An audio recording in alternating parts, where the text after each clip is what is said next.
Hello, thank you everyone for joining. Welcome. This is the third webinar in our series of webinars that accompany our current exhibition, Dreams and Dangerous Ideas, 2 decades of the women's liberation movement in Aberdeen. My name is Enji Mandia. I work as assistant curator here at Peacock and the Worm, Aberdeen.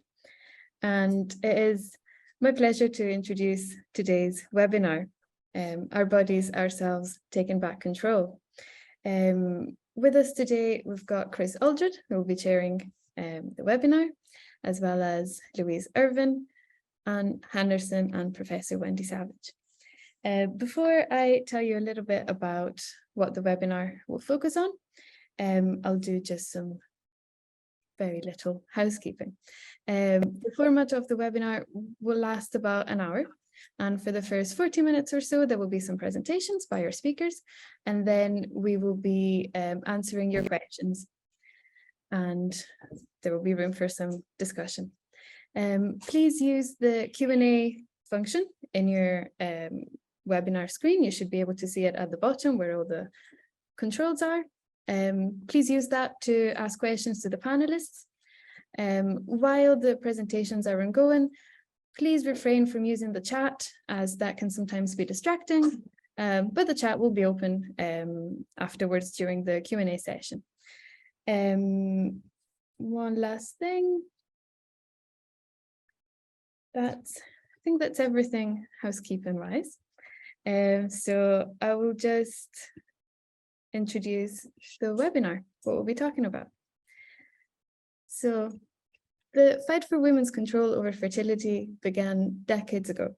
The 1967 Abortion Act follows years of campaigning for legislation in response to the appalling toll on women's lives of backstreet abortions. Although it made it easier for women to get abortions, it fell short of decriminalising them. Aberdeen's progressive approach to family planning helped pave the way for the Act, as an agreement not to prosecute doctors had shown that lives would be saved. In Northern Ireland, excluded from the Act, it took until 2019 for women to have the legal right to abortion. Women campaigned hard against attempts to reverse the 1967 Act and ran powerful campaigns against bills from James White, 1975, Benyon, 1977, and Corrie, 1979. But abortion rights need more than legislation. They need services to be available. Women continue to fight for improved quality and access to abortion services and for full decriminalisation. To this day, women's abortion rights are under threat worldwide, with countries in Europe and the US reversing legislation to severely restrict abortion access.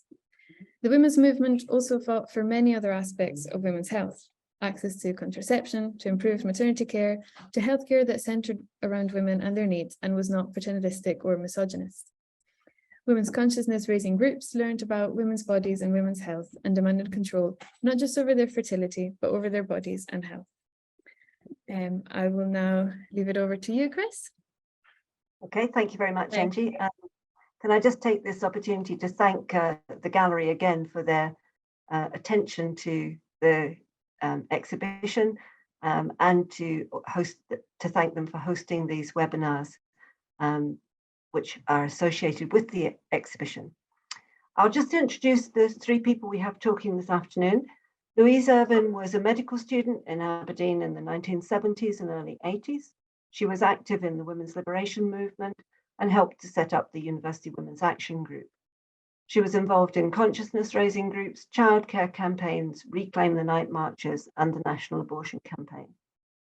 Louise went on to work as a doctor in Nicaragua, sponsored by Scottish Medical Aid for Nicaragua, having trained as a GP in Glasgow and Paisley before working in London for 30 years.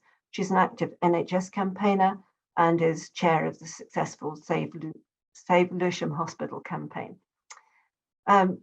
She's joined today by Anne Henderson. First of all, by Wendy Savage. My apologies, I'll get this in the right order. Wendy is coming in next. Wendy's a former chair of the National Abortion Campaign and was very active in Doctors for a Woman's Right to Choose, which was a crucial campaign group and very important network. Anne Henderson also joins, having been active as a feminist campaigner for abortion rights in Scotland for many years, and currently she's co-chair of Abortion Rights Scotland. So she'll bring us up to date. So if I can hand over first of all to Louise to introduce the subject, and then the other speakers will come in later on. Thank you very much. Louise, you're muted. Thank you, Chris, and thank you, Angie. The exhibition at the Peacock and Worm Gallery about the women's liberation movement in Aberdeen in the 70s and 80s brought back many powerful memories for me. I was a medical student at Aberdeen University from 1975 to 1981. As Chris said, I was a member of that University Women's Action Group, and I attended consciousness raising groups and meetings organised by the Workers' Educational Association. I took part in the Reclaim the Night marches and attended rallies and marches in defence of abortion rights. The exhibition is testament to the very vibrant, powerful and joyous movement we had then, and to our achievements, which have had a lasting impact, though the work is not finished. The theme of the webinar, Our Bodies Ourselves, was the title of a popular feminist book first published in 1970, which encapsulated the women's liberation movement's demands for control over our own bodies, our health, our sexuality, and our fertility.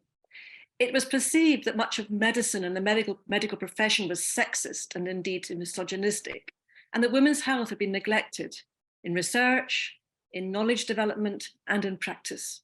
Not just lack of services, but attitudes conveyed in the delivery of those services.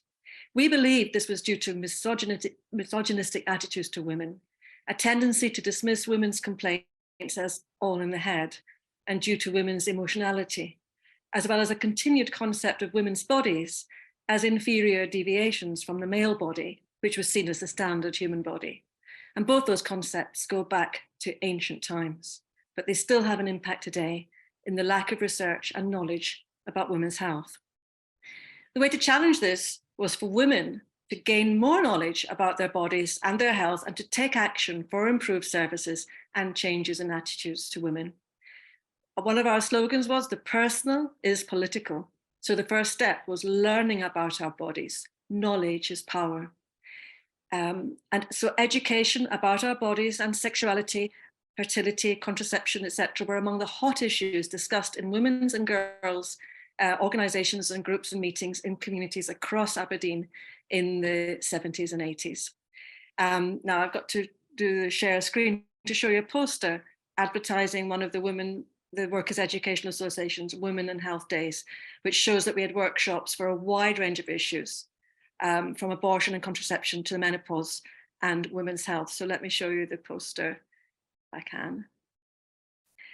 And you'll see that we try to cover so much. And actually look at it, many of these issues are still current. Cuts in the NHS, the drugs industry, aging, menopause, sterilisation. Let me just close that and I'll just get back onto what I was saying.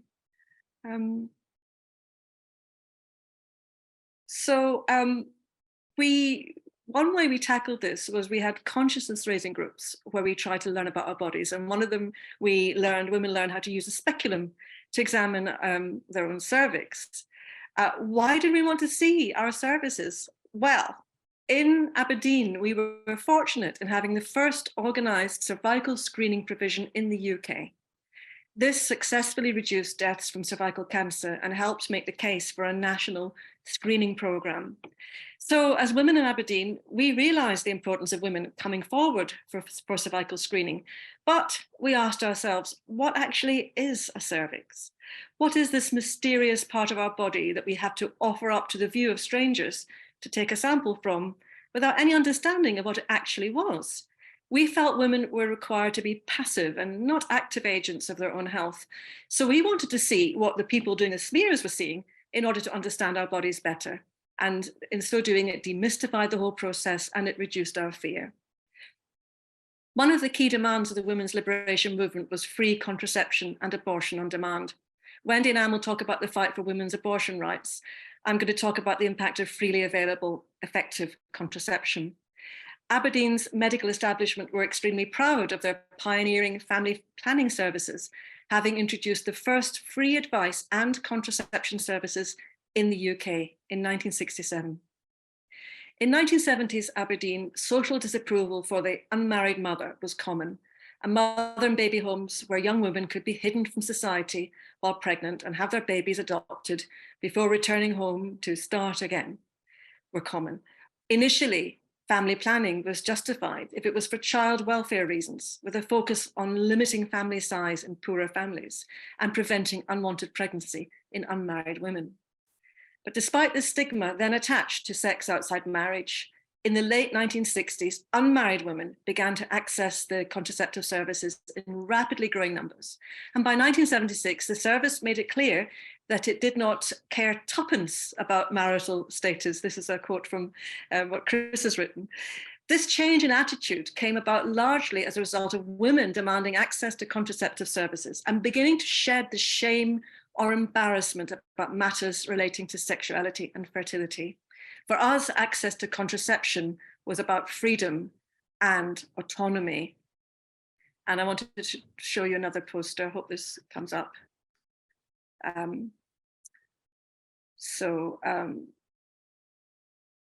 Okay, this isn't working. Never mind. It's let me describe it then. It's a poster where a silhouette of a man and of a woman, and he's saying, fancy coming back to my place for a cup of coffee. And there's a thought bubble, I hope she stays the night. And she's saying, no, come back to my place. And then the thought bubble is coffee. I'm not getting caught out like that. I've left my cap at home, her contraceptive cap. And then there's all around are images and descriptions of different forms of contraception. And so what this shows is that the woman is now portrayed as knowledgeable and in control of the situation. It's difficult now to remember just what a difference it made to women's lives that effective contraception became freely available. For the first time, for many women, sex could be separated from the risk of pregnancy. This opened the door to a greater sense of sexual freedom and the opportunity to explore our sexuality. It did also lead to risks that women could be pressured into sex and to be seen as constantly sexually available for men. And so the women's liberation movement also discussed in our consciousness raising groups the idea that women's sexuality was for women as free agents, for us to enjoy on our own terms, and not just as objects for male pleasure. This widening discussion about sexuality also included lesbian sexuality. Lesbians were getting organized at the same time, but much of the discussion of their needs and issues remained underground. Lesbianism was still very stigmatized, and many feared that if they came out as lesbians, their jobs or livelihoods would suffer, or if they had children, they would lose custody. So the 70s and 80s were the start of opening up these discussions, but there is still a long way to go for women, including lesbians, to have spaces to properly discuss and explore our own sexuality, free from interference and domination by male interests.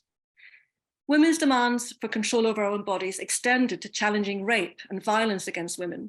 The women's movement set up the first rape crisis centres and domestic violence refuges, and organised events such as Reclaim the Night Marches to assert women's right to move around freely, free from the fear of male violence. Changes to the way rape was prosecuted were made, and rape and marriage became illegal in the early 90s after a long campaign. The demand for control over our own bodies and our fertility extended to childbirth. At that time, in the 70s and 80s, childbirth had to some extent benefited from technical improvements and innovations that made it safer. But it was in danger of going too far and becoming mechanistic and impersonal and carrying greater risk of intervention in normal labour. The natural birth movement sprang up and started to challenge this. There was a conflict between the old and the new, but gradually change happened. Women could develop their own birth plan, could decide on what position to give birth in, could make informed decisions about pain relief. Water births came in, even such common things now as placing the baby on the mother's body as soon as it is born, or to allow the father or other birth companions to be present during the birth. That was all new.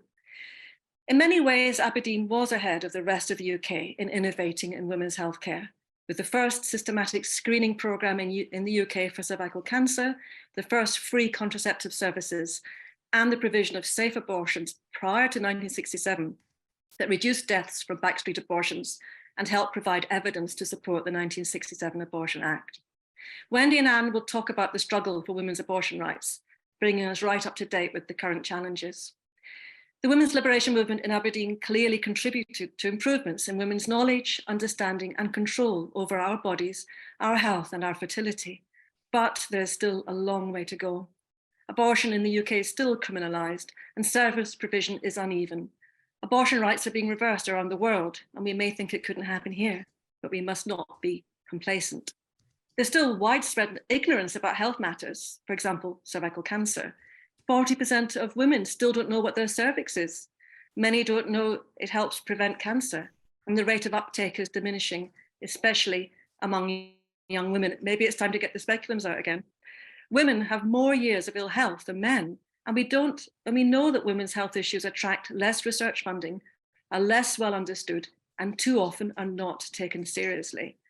The recent Cumberledge report into several treatments for women, such as pelvic mesh for prolapse and urinary problems, highlighted the fact that women who raised concerns were ignored for years until thousands of lives were blighted. And finally, the work of campaign groups led to the halting of these treatments. Women are still not being listened to. There's still a long way to go to make childbirth a safe experience for all women and babies. The latest confidential inquiry into maternal deaths shows a 20% rise in maternal mortality compared with previous years, even when deaths from COVID are excluded. Black women in the UK are 4 times more likely to die in pregnancy and childbirth than white women. Asian women are twice as likely to die in pregnancy or childbirth than white women. There have been several serious maternity scandals in England, and though Scotland has been spared such scandals, there are still concerns about the provision of maternity services for women living far from major cities, as the closure of maternity services at Dr. Gray's Hospital in Elgin illustrates. Male violence against women and girls, the ultimate denial of control over our own bodies, shows no sign of diminishing. The rate of rape prosecutions has declined, and women are still judged in court for what they were wearing or their sexual history, making many reluctant to even report rape. What the Aberdeen Women's Liberation exhibition shows us, if anything, is that we still need a women's liberation movement. Many of the issues are the same.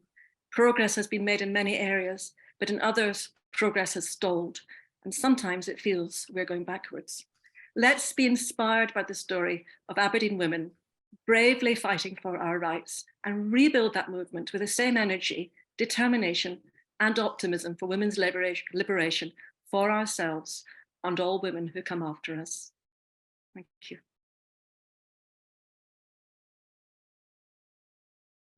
Thank you very much, Louise. I think we've had some difficulties with Wendy being able to hear, so if you could bear with us, everyone, I think I'll move straight on to Anne and see if we can get Wendy back in a moment. Just before I do that, I did forget in my introduction to mention the very much appreciated work of Dr. Marion Hall, who died last week.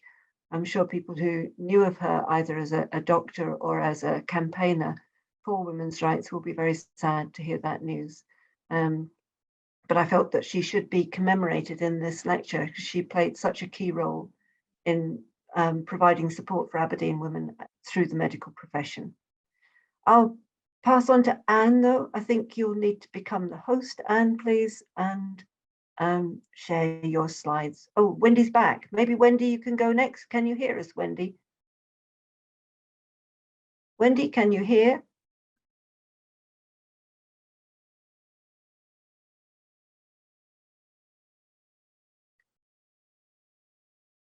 Just waiting one moment to see if we can go to Wendy next. But I think Wendy's having technical problems. I will move on to Anne, if that's okay with you, Anne. Yeah, okay, thanks. So good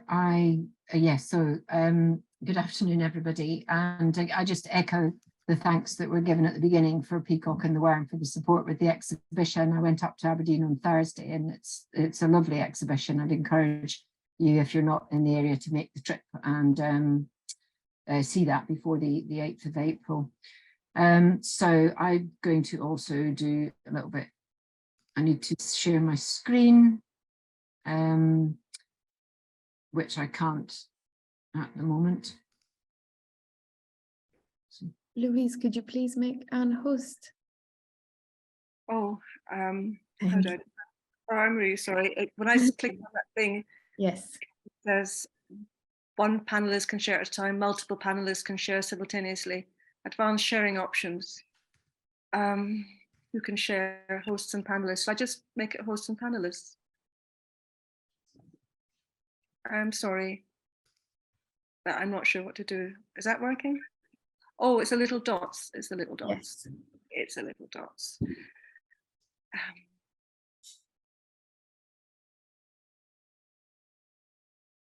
It's not coming up as an option to share with Anne. Sorry. I think that might be now. Let's see. Oh, yeah. And no.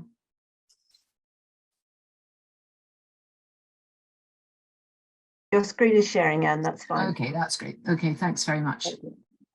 Right, sorry, you can see this is still a learning process for some of us.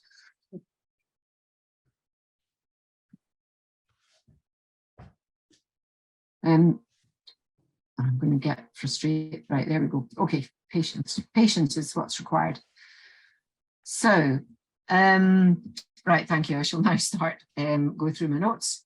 So just to say, so by the mid-1970s, there were active national abortion campaign groups in Dundee, Glasgow, Edinburgh, Aberdeen, and support across Scotland, and particularly important, I think, in the trade union movement. And attempts to restrict the provisions of the 1967 Abortion Act were sort of constant, really. And as was mentioned earlier, unfortunately, the first MP to really get a name for himself in bringing forward an attempt to restrict the Act was a Scottish Labour Member of Parliament, James White, Labour MP for Glasgow Pollock. Around that time, the Glasgow National Abortion Campaign Group was established, and its minutes record that one of the reasons for the establishment of the group was to address the desperate need for adequate abortion services in Glasgow. And it's a very clear indication that although the 67 Act was in existence, there wasn't full and equal provision at all across Scotland. Other MPs who sought to restrict the Abortion Act included William Benyon, another Scottish MP, a Conservative, John Corrie, and then David Alton in 1980. And in fact, there have been over 50 attempts since the 1967 Act came in to restrict its remit.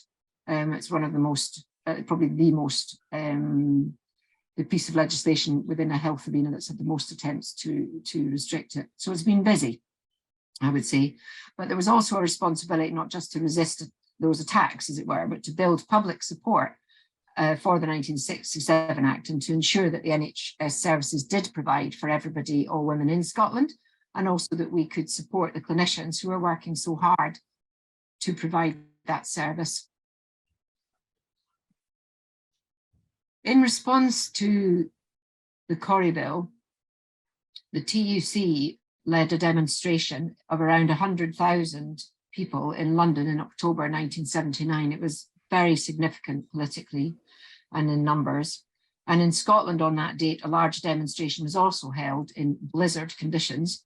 These black and white photographs are from that day. The STUC played a key role in bringing that demonstration together. And these pictures are from that Dreich October day.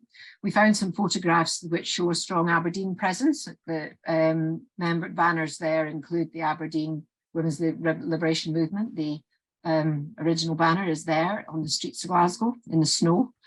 The Aberdeen Gay Activist Alliance, the Aberdeen National Abortion Campaign Group, and it was a big and busy day. By January, we were back 1980, and during 1980, we were back on the streets again.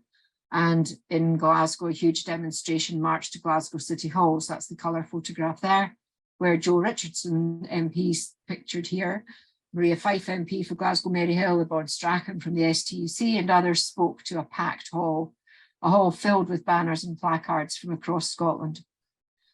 All these attempts that I've mentioned were rebutted in terms of restrictions. And I should say it wasn't always about defensive campaigning. Joe Richardson MP, for example, in 1981, brought forward a proposal in Westminster to improve and improve services and require NHS provision in every part of the country, but that was not successful legislatively at that point. But I think it's important to recognise that it wasn't, although it felt constantly defensive, it wasn't actually defensive measures all the time.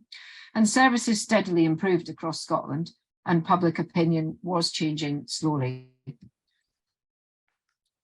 This photograph is the delegation from Scotland that went down to London in 1983 to the National Abortion Campaign Conference. Women will recognise, some of you may even be in that photograph. And I think for me, it's also to recognise that today we should be really grateful to those women 40 years ago who were doing the work in the campaign to get to where we are now, and the long-lasting friendships that were made too. Much more enjoyable going down in these groups than being on a Zoom call, but that's another discussion. And I think it's also certain that there would have been creche provision at the National Abortion Campaign conferences, something which we need to sort of demand again, not just for women's movement conferences, but for conferences in general, WA programmes and so on, as I've touched on in other sessions linked to this exhibition.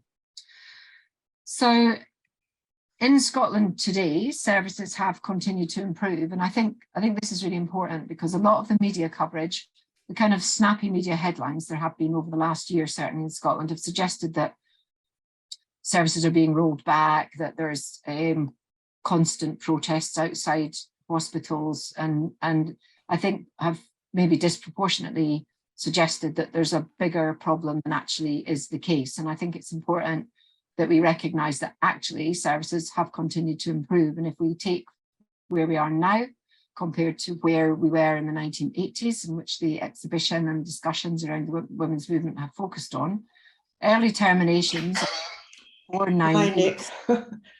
I'm in this webinar, was working fine on Zoom, and then all of a sudden, the sound of the people talking has gone. Now, I had joined it with computer audio, so I suppose it must be my computer audio that's gone, but I don't know how to get to the computer audio from this Zoom screen to turn it on, because there's nothing on the Zoom page to put me to it.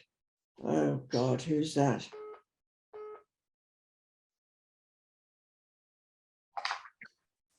And is that Louise? Are you still there, Nick? Oh God. Louise, Yes, yes. Louise, is that you? Yes, it's Louise, but don't speak anymore, Wendy. Okay. Because everyone can hear you on the webinar, everyone can hear you. All right. So mute yourself on the webinar, yeah? I'm on my phone.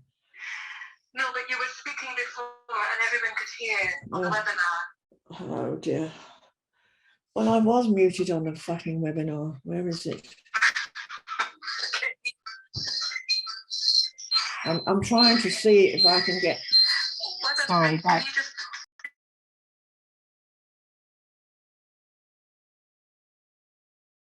okay.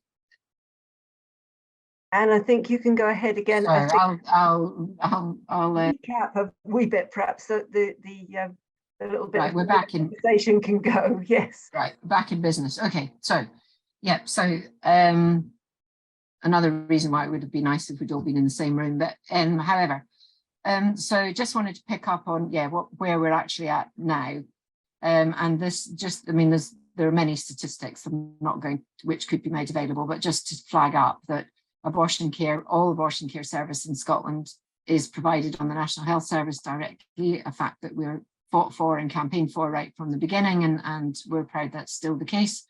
Health boards in Scotland now do all provide care up to 20 weeks, and there's been a steady rise in the proportions of terminations carried out below 9 weeks gestation, and that's important, as hopefully everyone on the call will appreciate, that it's better for women and for the services all round. Clinicians are reporting that general pressures on the National Health Service in Scotland are impacting on their ability to deliver services as quickly and as efficiently as they would like. But good progress is being made in the targets set by the current Scottish Government. The number of women and girls who have to seek services in England is steadily reducing. And I think this is quite a kind of stark figure, really, in a 40-year period. in 1980, 13.2% of all Scottish terminations were accessed in England. By 2021, that's down to just over 1%. Now, of that 1%, which is a small figure, but obviously travelling to England is not ideal, some of those 150 women will be women who may be students or studying or working in England. So it's not as simple. It's unlikely they all have had to travel, if you know what I mean. Choices are also contained within that figure.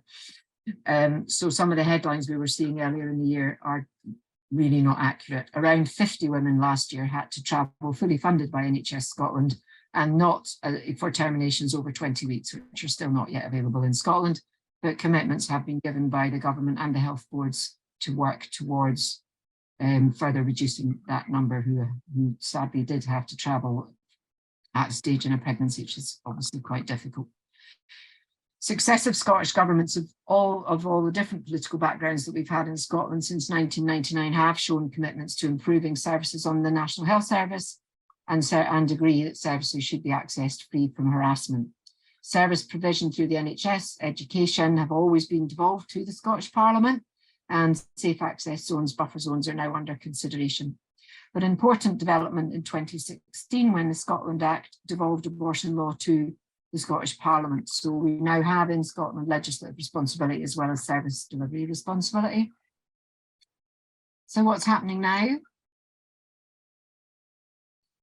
In 2003, just to say that in 2003, NAC and the Abortion Law Reform Association merged to form Abortion Rights. Scottish Abortion Campaign had effectively disbanded by then, although supporters of the National Abortion Campaign in Scotland obviously still existed.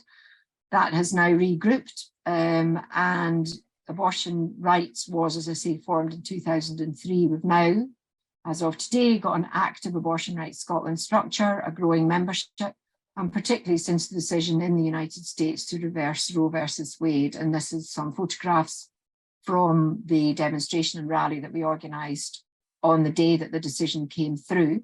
And there was attended at very short notice by politicians, journalists, clinicians, trade unionists, and campaigners, and joined by a number of American citizens living in Scotland. So we're busy, again, still. This is just something that we're doing in Edinburgh on Saturday, the 22nd of April, loosely around the same time as the anniversary of the enactment of the 1967 legislation. We just want to be visible on the street in Edinburgh on the other side of the road to what has become an annual pro-life Society Protection of the Unborn Child event that's organised on one side of Lothian Road in Edinburgh, central Edinburgh. So we have a sort of a gathering on the other side of the road and speak to members of the public about why safe, legal, accessible NHS provided services are important. So come along if you can. There's always good public support for us, and it's an opportunity to talk about campaigning for service improvements too. Yeah. One of the right, we didn't have to, so let's see if that works now. You'll need to stop this call first. Okay.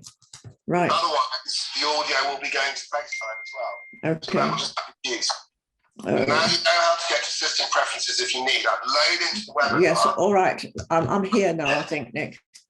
Right, so okay, bye. Bye. Wendy, can I interrupt you for a moment? Can you stop speaking while Anne just finishes her talk, and then we'll... Yeah, you need to click FaceTime. Chris, FaceTime, where is FaceTime on here? Here. Leave. Oh. And carry on. Okay, perfect, right, thanks. So yeah, just to say that the strength of the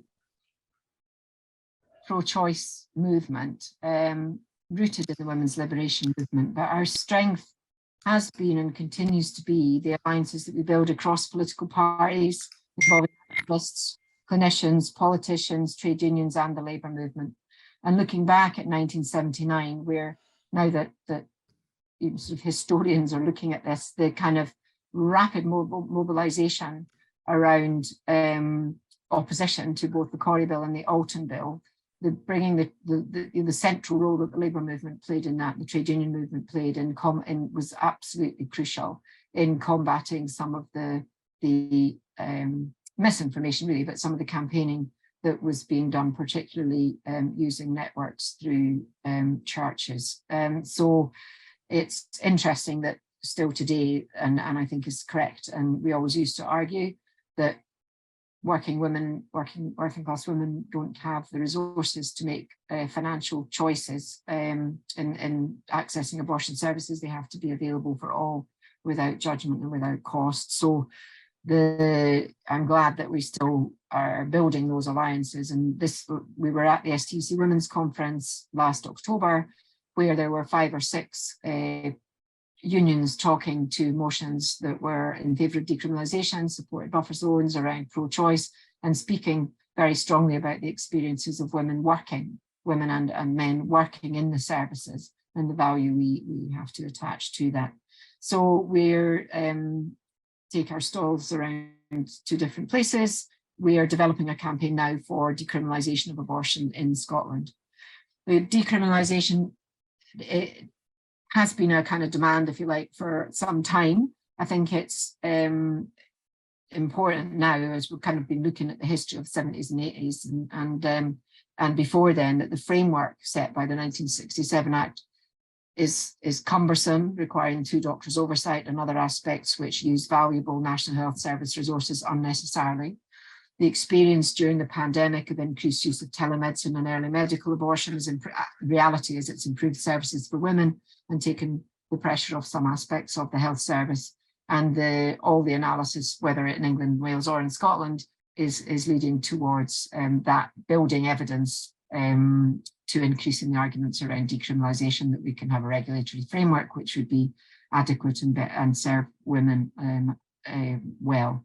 If you want to know more about our campaign on decriminalisation, there's a very useful webinar link on our website, on the Abortion Rights website. I'll put that into the chat after the talks are finished. And just get involved, really. There's still work to be done, but we should be absolutely, as Louise said, proud of having been part of a movement which is reflected in the exhibition in Aberdeen, and that bringing together of the local experience with the national outcomes, if you like, and the national impact. We changed so much and we spoke up for women effectively. And that's what we're building on. So this is how to contact us. Our annual general meeting is at the end of the month. It might be a hybrid meeting if we can work out the technology, but certainly there will be a physical meeting in Edinburgh from midday in Edinburgh City Chambers, to which you're all welcome. We have got the offer of a Zoom link with an assembly member from the New South Wales government in Australia, where a successful decriminalisation campaign has been achieved. So we're hoping to be able to have a conversation about how that came about with a member of that assembly.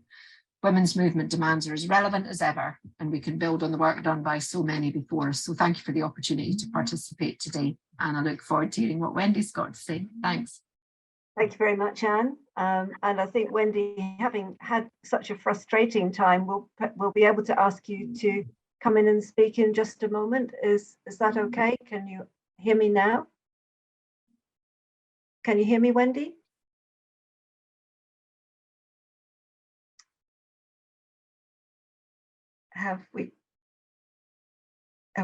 Wendy, can you hear me?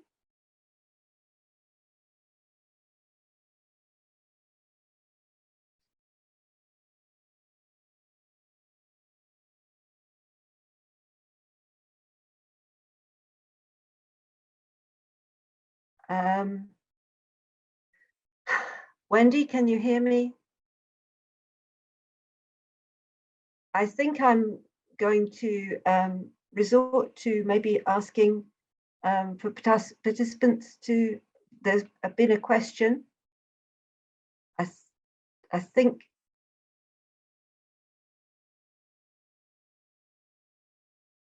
one moment, we're trying to get Wendy to actually call.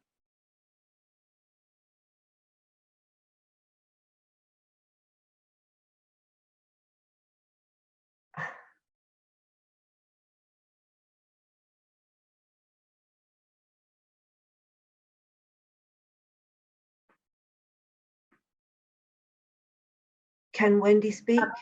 Wendy's going to unmute and start talking. She can't hear us, but she thinks she can talk to us. So Thank you, Can you Louise. hear me That's now? no problem. You can hear me now? Stop talking. Yeah, right. Stop talking now, I think. God, that's a horrible noise, but still. Right. I'll turn my phone off. Okay. Right. This is Wendy Savage, who cannot hear you, but I think you can hear me. Right. So I'm talking about the history of abortion and law and the attempts to change it. So abortion became a criminal offence in 1803. And before that, it was just a misdemeanor and dealt with by the church. And the 1803 Offences Against the Person Act was a terrible ragback of offences, and abortion was covered by sections 58 and 59, which did not apply in Scotland. And I don't know why that is, because it's never been mentioned. Now, oh God, right. And this made it an offence for a woman to administer a noxious substance or another person to administer a noxious substance to cause an abortion. And the sanction was transportation or life imprisonment. And after several iterations, the 1871 Act remains on the statute book today. And 50 women in the last decade have been sent to jail because of this transgressing this act. And nobody knows about this. I mean, there has been some publicity, but on the whole, people don't know it. And many people do not understand that abortion is still a criminal offence unless you do what the 67 Act tells you to do. So, because Scotland wasn't included, it meant that ducal bed was able to do abortions long before the 67 Act was passed. And so Aberdeen had a wonderful reputation for women's reproductive rights. And the cervical cancer is another example of it. And his wife, of course, was a public health physician. And I don't know if she was a feminist, but I presume she was. So in 1931, Justice McCarty in Leeds, in a number of judgments, made statements saying that abortion, the law on abortion, needed to be substantially modified as it was out of keeping with the conditions that prevail around us. Increasingly, public opinion was evident as crowds of people would demonstrate when the women, usually women, were sent to jail for doing illegal abortions. In 1936, the Abortion Law Reform Association was formed by three feminists, Janet Chance, Stella Brown, and Alice Jenkins, only one of whom survived to see the 67 Act pass. That was Alice Jenkins. She died 6 months after.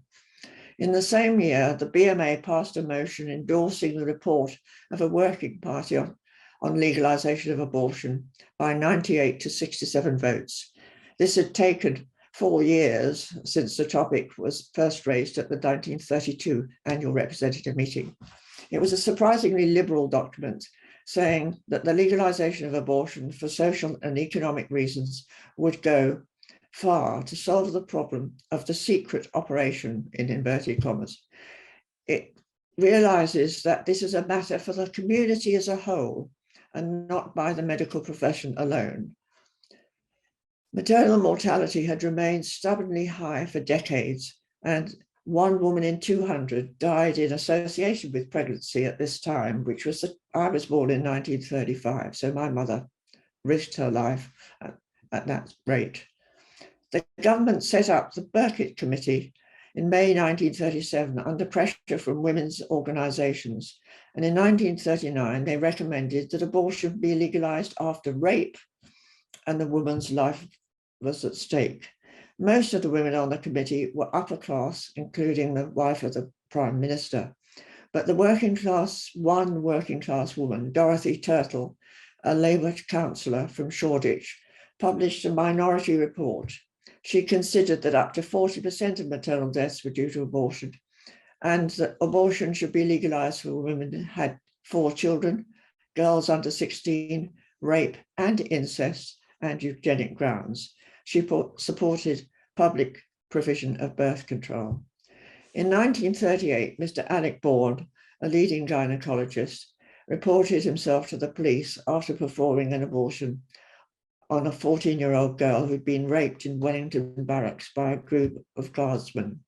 He was a member of the Abortion Law Reform Association's Medico-Legal Committee, and the referring doctor, Joan Mallison, a family planning doctor, was also an ALRA member. His defence was that continuation of the pregnancy would wreck her mental and physical health. He was tried and acquitted, and this became the defence used by other doctors. World War II intervened, and ALRA's members had aged. In 1962, the thalidomide scandal erupted as hundreds of women gave birth to babies disabled after taking this new drug in pregnancy.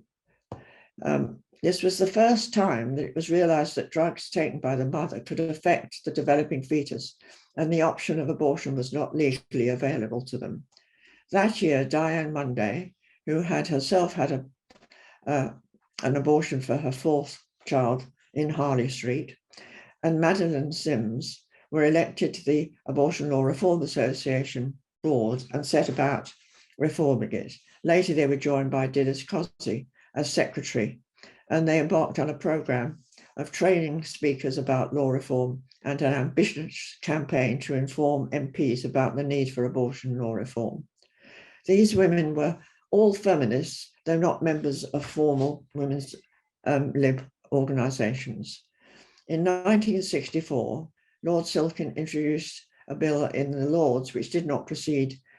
So he tried again in 65, but despite getting to a 3rd reading, it fell through lack of time. But this work was very useful to the following year when David Steele, as a result of the ALRA mailing, decided to take on abortion law reform when he was successful in the private members' ballot. ALRA was very active during the campaign, 1966-7, and in particular, Alistair Service sat in the Commons night after night, speaking personally to MPs. The Labour government time gave the bill parliamentary time, without which it wouldn't have proceeded. And in April 67, after a marathon all-night sitting, the bill passed. As they sipped champagne on the terrace at 6 a.m., Diane Munday said, "This is a job half done. We want decriminalisation." Still today, there are many people who do not realise that abortion is a criminal act. Right from the start, the anti-abortion lobby, which has remained well-funded, SPUC and LIFE, supported MPs to attack the act. And after the 3rd of these, in 1975, the White Bill, the National Abortion Campaign was formed by 4 feminists and left-wingers. They demonstrated, and 20,000 strong demonstration against James White was the largest at the time. They set up branches and fought to support the 67 Act. The Labour Abortion Rights Campaign was started by Anne Kingsbury and another woman, and the Coordinating Committee for Defence of the 67 Act had 50 affiliated organisations and met monthly for about 15 years in the 80s. DWCA was set up in 1975 by Dr. Judy Bury, and I was press officer from 1977. All these organisations lobbied Parliament and defended the Act against the almost yearly attempts to water it down. In 1989, an additional amendment to the Embryology Bill reduced the time limit for to 28 weeks to 24 weeks, except for fetal abnormality, for which there was no limit. This was because of pressure from the medical profession because of advances in neonatal intensive care, which means that a small proportion of babies could survive at 24 weeks. after the Corrie campaign, which preceded the 1990 Act, the anti-abortionists have been less active in Parliament, once concentrating on intimidating women outside clinics. And it is great that a couple of weeks ago, Parliament finally passed a bill limiting their ability to do that. Sorry, I've just lost my place.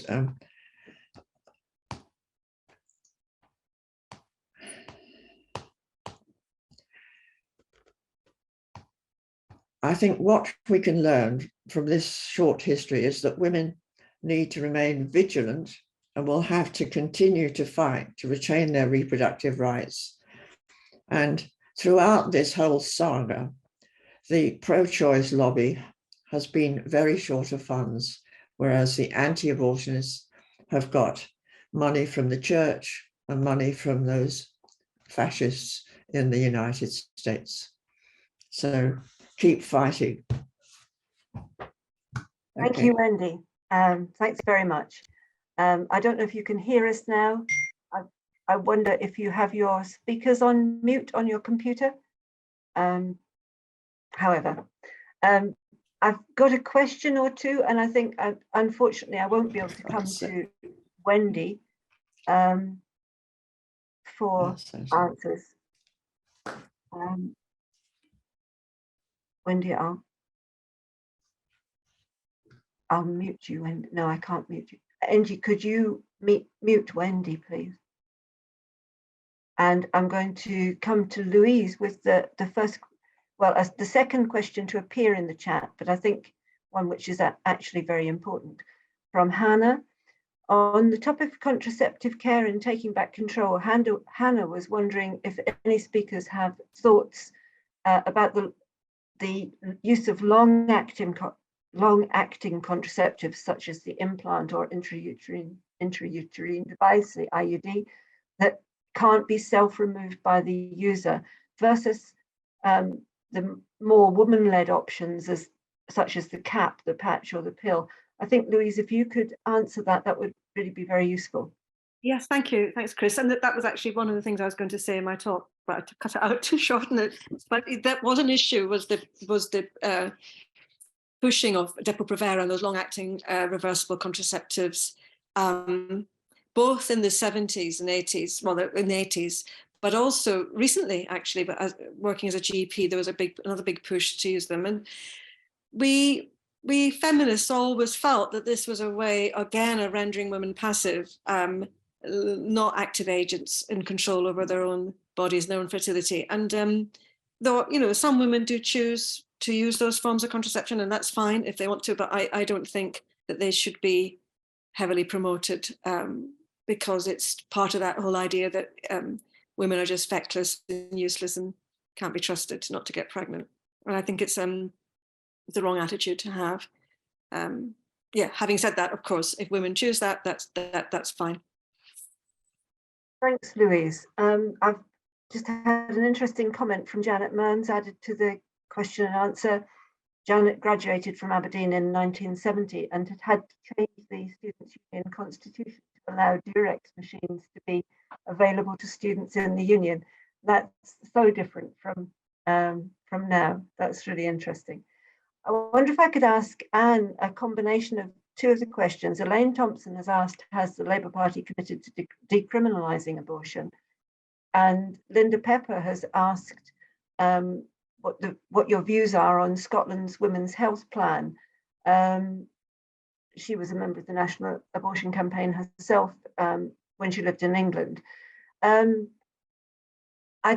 think I'll ask Anne to answer those two questions as a oneer, if that's okay with everybody. Yeah, that's fine. Yeah, thank you. Yes, so as far as Scottish Labour Party is concerned, motions supporting decriminalisation now as an issue on which to campaign was passed in February at the Scottish Labour Party conference. And so that's good. And we would hope that that will feature if there are, as Labour's policy in the Scottish Parliament, if any move comes from Scottish Government to decriminalise abortion, over the next, until the next parliamentary elections are not till 2026 in Scotland at the moment. Yeah, so that was good. The Labour Party elections for Westminster, obviously elections for Westminster are likely to be sooner, in 2024. And at the moment, the Labour Party manifesto in the past did not contain a commitment around decriminalisation. So we're working on that, I would say. And I hope that the decision in Scotland, which was overwhelmingly supported by trade unions, it's also Scottish TUC policy and TUC Congress policy, would all come together to make sure that a commitment to decriminalise services is in the Labour Party's manifesto when we go into the next general election. As far as Scotland's concerned, the Scottish Women's Health Plan, an annual update, the health plan was only published a couple of years ago, and the annual update on it was a little bit late, but was published fairly recently. And there are clear commitments in that Women's Health Plan to improve services for women, and yes, are framed around services should provide to meet what women decide. There's good progress. I think, as I said in my talk, there's been good progress. The clinicians report with the annual update reports good progress, in that now every health board in Scotland will support women who require termination up to 20 weeks, and that's progress. And also the rollout of early medical abortion. There is a sort of research project going on just now, but we fully expect that to endorse the continuation of what's been shorthanded as telemedicine, but support for women to early medical terminations with telephone appointments and with support. So I think the framing the Scottish Government has got, the current Scottish Government, is good and sound, and as I said, has in fact been the case if you go back to the first few years of the Scottish Parliament as well. The Scottish Government, when Susan Deakin was Health Minister, was attacked for her views on abortion, but there was never any attempt, her views were pro-choice, were to try and make sure services were improved. So that path has continued. And so we're fairly confident that that's the framework we're working in, whatever happens with the Scottish Government and the First Minister elections next week. Thank you, Anne. A comment for Wendy, but I think Wendy still can't hear us. Linda Pepper says how good it is to see Wendy again and commends her on her valuable role in Doctors for a Woman's Right to Choose. But I think sadly that Wendy can't hear me saying that. I can. Oh, you can now. Oh, good. Yes, my son told me where the sound controls were in the Mac, and I went back to it after we'd finished all this, and I found where it had put mute. Right. But it obviously wasn't mute at the beginning of it. So what the computer does when it's just deciding to turn things on and off, I don't know. But anyhow, I can hear you now. So that is great. Thank you so much for your contribution and for persisting to try and join us when we seem to have every difficulty in your way. Well, it's not your fault. It's a new computer.